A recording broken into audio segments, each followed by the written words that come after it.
तो कल से उत्तर प्रदेश में योगी राज 2.0 का आगाज होने वाला है। लखनऊ में बीजेपी विधायक दल के नेता चुने गए हैं। योगी आदित्यनाथ, गृह मंत्री अमित शाह की मौजूदगी में हुई विधायक दल की बैठक और अब योगी आदित्यनाथ राज्यपाल से मिलने के लिए पहुंचे हैं और ये सीधी तस्वीरें आपको दिखा रहे हैं। योगी ने विधायक दल का नेता चुनने के लिए धन्यवाद भी दिया और एक प्रोटोकॉल के तहत अब राज्यपाल के पास गए हैं, बहुमत साबित कर रहे हैं और कल उन्हें शपथ लेनी है। तो योगी 2.0 का आगाज विधायक दल की बैठक में योगी आदित्यनाथ ने तो संबोधन दिया ही, साथ ही अमित शाह का भी संबोधन था। तो विधायक दल की बैठक में योगी आदित्यनाथ का संबोधन रहा। योगी ने विधायक दल का नेता चुनने के लिए धन्यवाद दिया, कहा कि प्रधानमंत्री मोदी, अमित शाह, नड्डा जी का आभार, सेवा का अवसर देने के लिए प्रधानमंत्री का आभार, 5 वर्षों तक यूपी की सेवा करने का फिर से मुझे अवसर मिला है, प्रस्ताव देने के लिए सुरेश खन्ना जी का आभारी हूं। विधायक दल की बैठक में अमित शाह का भी संबोधन रहा। विधायक दल का नेता चुने जाने पर योगी जी को उन्होंने बधाई दी। बीजेपी प्रदेशाध्यक्ष स्वतंत्र देव सिंह को भी उन्होंने बधाई दी। उत्तर प्रदेश में आज इतिहास लिखा गया है। अपने संबोधन के दौरान अमित शाह ने बात कही और कहा कि भाजपा को जनता ने 2/3 बहुमत दिया है, लगातार दूसरी बार सरकार बनाने का इतिहास रचा गया है। यूपी में जातिवाद, परिवारवाद की राजनीति होती थी, ऐसा अमित शाह का कहना है और आगे उन्होंने कहा कि 2014 के बाद से यूपी के राजनीति हालात बदले हैं। 2014 में यूपी की जनता ने शानदार समर्थन दिया है। 2014 में यूपी की जनता ने 73 सीटें जिताई। लखनऊ के एकाना स्टेडियम में कल शपथ ग्रहण समारोह होना है और एक बहुत ही बड़ा कार्यक्रम और एक शाही कार्यक्रम रखा गया है। उसकी तैयारियां लगभग पूरी हो चुकी है। अमली जामा पहनाने की यहाँ पर पूरी कोशिश यहाँ पर बीजेपी के कार्यकर्ता लखनऊ में कर रहे हैं और आज विधायक दल की बैठक थी और विधायक दल के नेता चुने गए योगी आदित्यनाथ।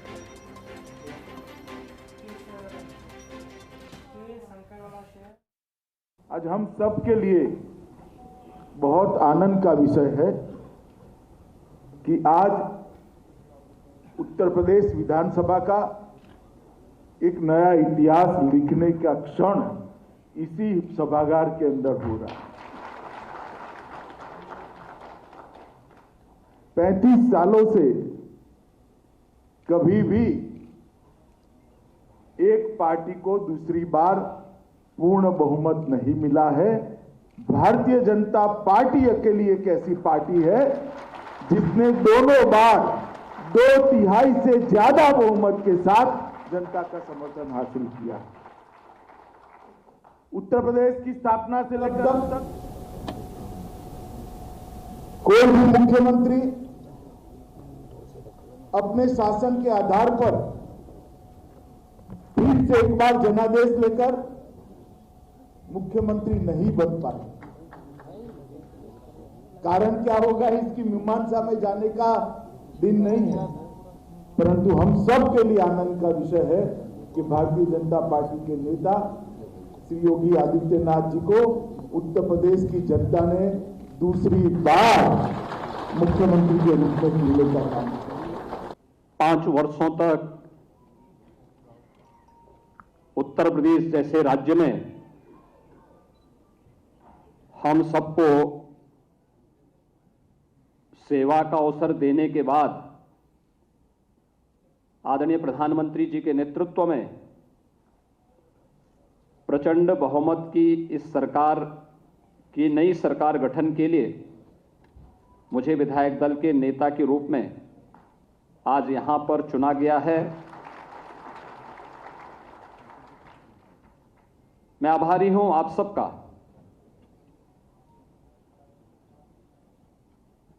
इस प्रस्ताव का यहां पर जो प्रस्ताव प्रस्तुत किया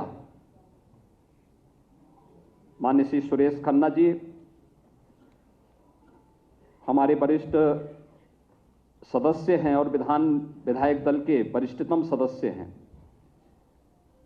लगातार 8वीं बार 9वीं बार शाहजहांपुर से विधायक चुने गए और माननीय सुरेश खन्ना जी के प्रस्ताव पर श्री सूर्य प्रताप शाही जी ने, श्रीमती बेबी रानी मौर्य जी ने,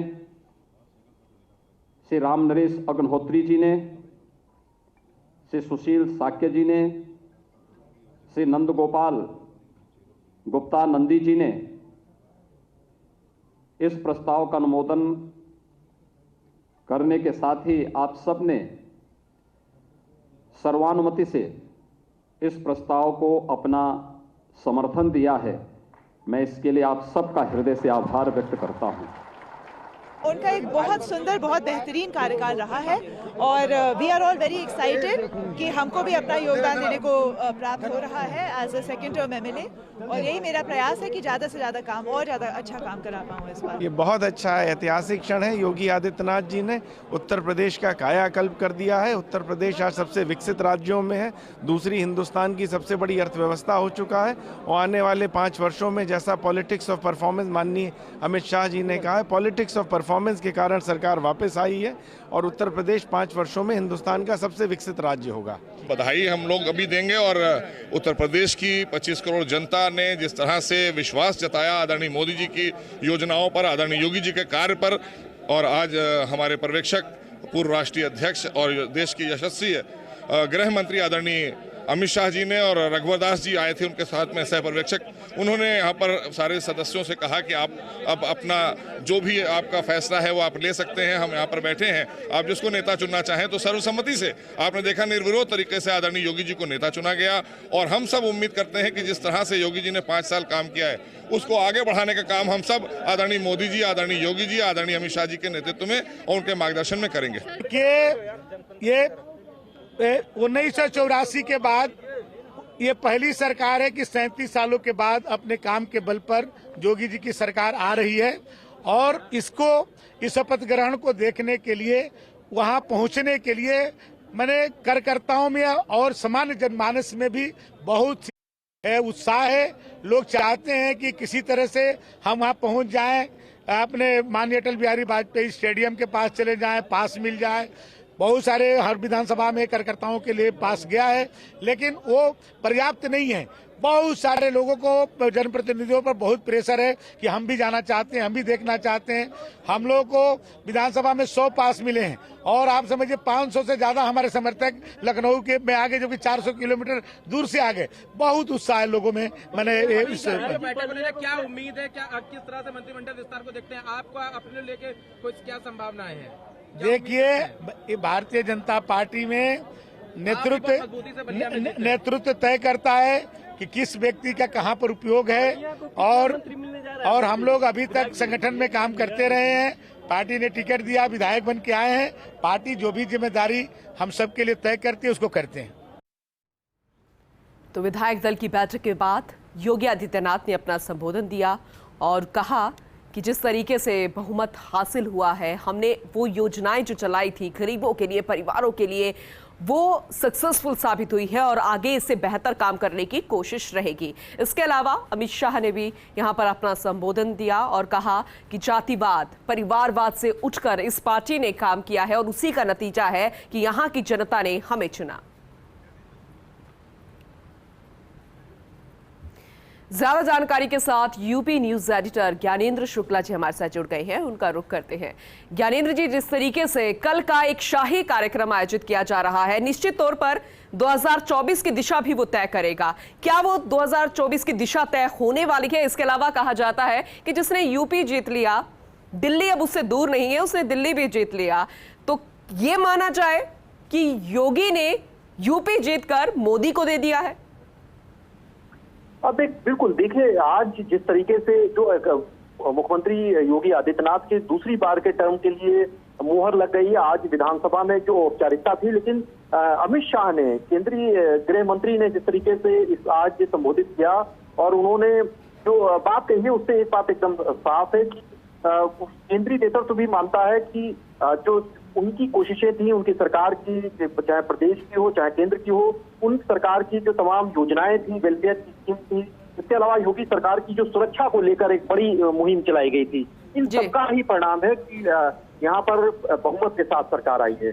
तो जाहिर सी बात है कि ये तमाम संकेत थे जहाँ पर अमित शाह ने दिए विधायकों को बैठक में, उनसे ये कहा कि ये आप लोग यहाँ पर जो तमाम बिना भेदभाव के सरकार ने बनाई है, ये योजनाएं गरीब कल्याण की पहुंचाई, उसकी वजह से ही लोगों ने भरोसा जताया है और सत्ता में दोबारा लौटी है। और उन्होंने इसकी साथ ही सबका साथ सबका विकास का मंत्र का बात की भी जिक्र किया, कहा इसी वजह से इतिहास रच दिया। और उन्होंने सबसे ज्यादा जो तमाम पीछे की सरकारें रही उसमें कांग्रेस का एक शासन लंबे वक्त तक रहा, उसके बाद समाजवादी पार्टी, बीएसपी का शासन था, बीच में बीजेपी की सरकारें बनी, लेकिन वो जिस तरीके से योगी सरकार ने एक बड़ा प्रचंड बहुमत हासिल किया वैसा उस वक्त नहीं था।